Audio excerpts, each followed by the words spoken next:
Hey Fiji family, if you're like me, you know that when you go to different resorts, regardless of the occasion, so let's say if you are there for a romantic getaway, I am always thinking about if this is a place that I'd like to bring my son. So I decided, okay, I'm going to bring my son to this wonderful family-friendly resort. We had car service that came and picked us up, that took us back to the airport and to the resort. My son, he loved that experience. He wanted to make sure that the same person who drove us there was the driver that brought us back, but no luck, no dice. So anyway, this resort is what I would consider to be really based in luxury. It is 5-star, and I guess it really depends on how you rate it, but it is more so on the smaller side. One of the things that I loved about it is that it was 2-bedroom, 2-bathroom. We had a very expansive balcony area. Our view during this stay was overlooking the kids' pool area. We could still see bits of the ocean.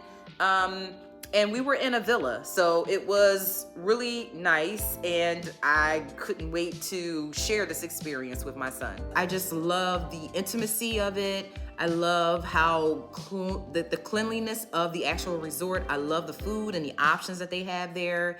And I would definitely recommend that if you are interested in something that is good for both old and young and somewhere in between, that Cabo Azul is the place to go for you. It's definitely fancy enough for you to feel the luxury of a resort, but it's also a number of fun things to do. The one thing that I didn't get a chance to do while I was there was take advantage of their sushi bar. Oh my goodness, I kept passing by it, but my kid doesn't eat sushi. I had to sit back and take one for the team and try to get him meals that I feel as though is more in the lane of his palate. So let's talk about the things that I love. I mean, first of all, the place is beautiful, it's picturesque. It is extremely clean. Like, I could not go too far without seeing someone cleaning, refreshing, coming up to you and asking you if you needed help, providing directions, making sure that we were situated well in our room. You have someone, it's not like a concierge service, but they do assign someone to you when you arrive that'll walk you through how to use things, how to get around within the resort. It is just a breath of fresh air and a great experience to come to this resort where they treat you like royalty the moment that you come in there. So the airline lost my luggage, or at least it was delayed. They sent it to Denver instead of to Houston, Texas, which is where our layover was.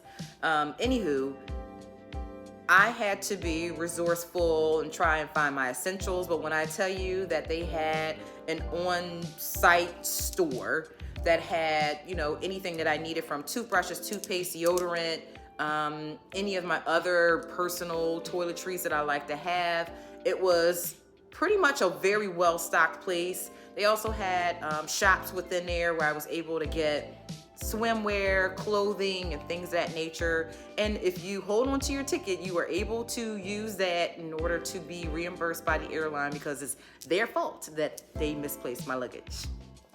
One of the saddest things that I learned while I was there is the fact that the employees don't really make a lot of money, and I guess this kind of helps to keep the overall maintenance down of the resort.